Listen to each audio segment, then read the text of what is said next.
Here we have an example of an old piece and a newer piece. And when I say newer, it's still from around the 1900s, but we can see the huge color difference. Whereas the old porcelain, it has a gray shine, and even more so on the big tray we have here. And it was just a different composition of the porcelain, a different mixture of the components. And when you see a gray piece, you know it's early. If it looks like this, it will never be early.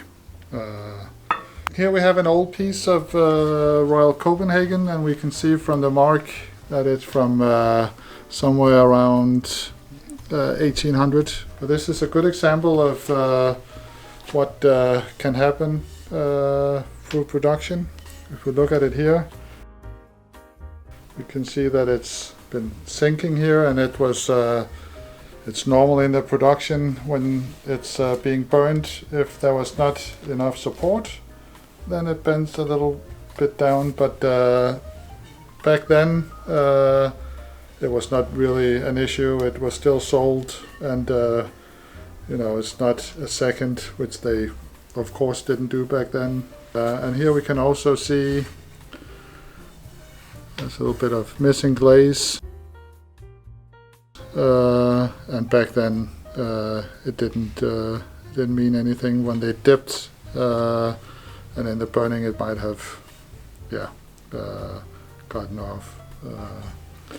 We also see lots of small, I call them black specks, and it's from the fire, the wood that they used back then. When they burned it through the oven, it would have gotten up and then gotten in the porcelain, and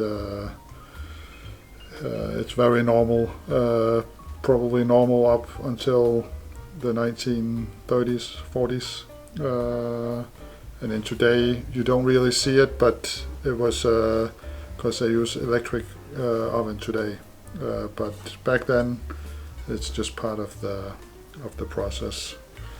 And here we can see that it's marked as first quality, so the burning cracks on the back and on the front didn't mean anything for quality control back then. It was still a very lovely sellable piece.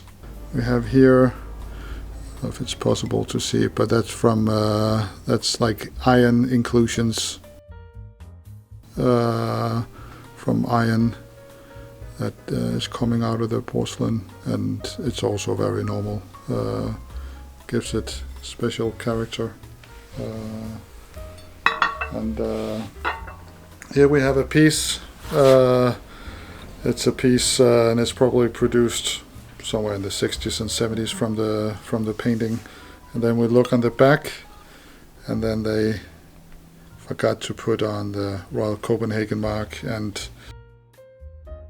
it happens. It's people sitting and painting it. It's not a machine, so it's not normal. It's actually, if you're a collector, it's rare to see it. But the piece is still a nice piece. Sometimes you also see here. That's just a little bit, but it's like extra porcelain, and you have like bubbles coming out. It's just where they weren't able to scrape all the porcelain off.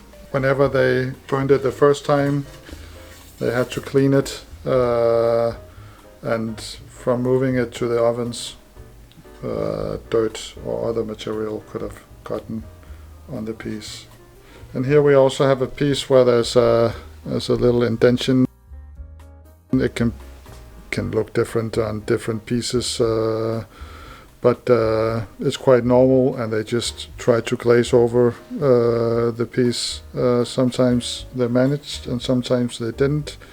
This could have been a glaze bubble that burst. It's difficult to see, but that's also quite normal on many pieces.